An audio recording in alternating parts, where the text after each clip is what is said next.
What is going on, all you beautiful people? This is Manufactured Opinion here, bringing you another Ni No Kuni video. And today we are talking about the terrific Veil spell and all of the wonders it can perform for you, but also, and more importantly, how to obtain it. And maybe even more importantly, all of the wonderful spells that you can pick up along the journey to getting said Veil spell. And it's pretty straightforward. What you're going to want to do is, as soon as you arrive at Ding Dong Dell, I love saying that, it has a nice ring to it, no pun intended, but what you're going to want to do is head towards your Meowjesty's castle, and there will be a tombstone in the center of a pond in the back, and there will be a ghost behind that tombstone. What you're going to want to do is talk to that ghost. He'll give you the Spirit Medium spell. Use that spell on him. You'll be able to talk to him. His name is Horace, by the way.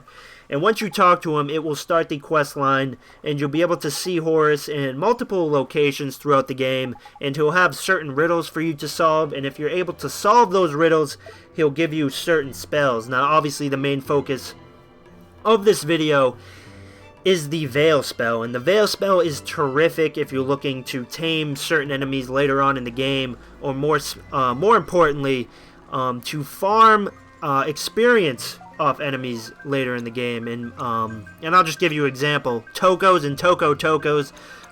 It can get quite frustrating if you can't sneak up on them. They run really fast and you can't catch them. But with the Veil spell, enemies on the world map can't see you, and it makes it 10 times easier to sneak up on that enemy that you want to tame or that enemy that you want to farm. So it's definitely something you want to keep in mind as you're going throughout the game. It's easy to just head back to Ding Dong Dell if you haven't started this quest line and just pick up the quest. But anyways, as you'll see there, I was talking to him in Alma Moon.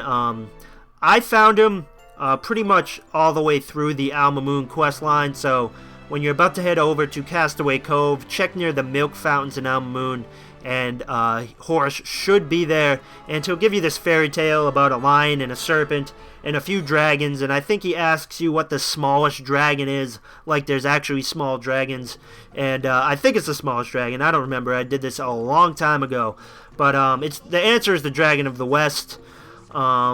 And then once you shoot over to Castaway Cove, it can get kind of confusing when you get over to Castaway Cove, because you spend a lot of time here, but you don't actually ever see Horace, so you're like, well, Horace said he's going to a sea breezy town, and I haven't seen him here yet.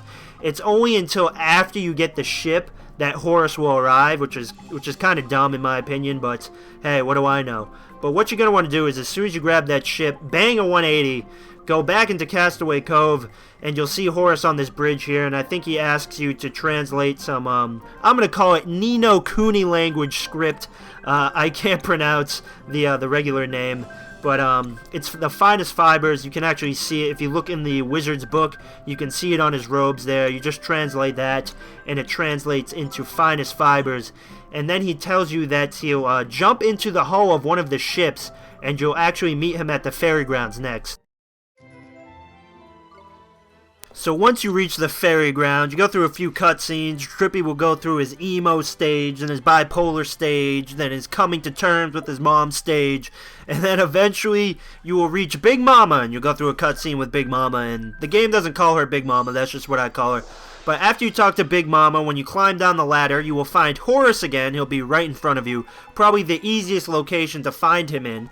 And he will ask you a riddle about hamburgers and the essential ingredient for hamburgers. And the answer to this riddle is crispy lettuce. Now, I don't know if I agree with that answer. I think it's maybe cheese or it may be bacon. But if we're talking strictly hamburger, not cheeseburger or bacon cheeseburger, then obviously you got to go with lettuce or tomato or even mayo. But we wouldn't be talking about cheese and bacon if it was just a regular hamburger. So I can kind of see where he's coming from. But if we're talking about everything, then you obviously have to throw bacon and cheese into the mix. And I'm sure when you clicked on this video, you didn't think there would be a debate about what is the best ingredient for a hamburger, but here we are, and I'm sticking with my free flow form of commentary. But anyways, after you get Horace's riddle in the ferry ground, you'll get to Hamelin. Now I think that's how it's pronounced, Hamelin, Hamelin.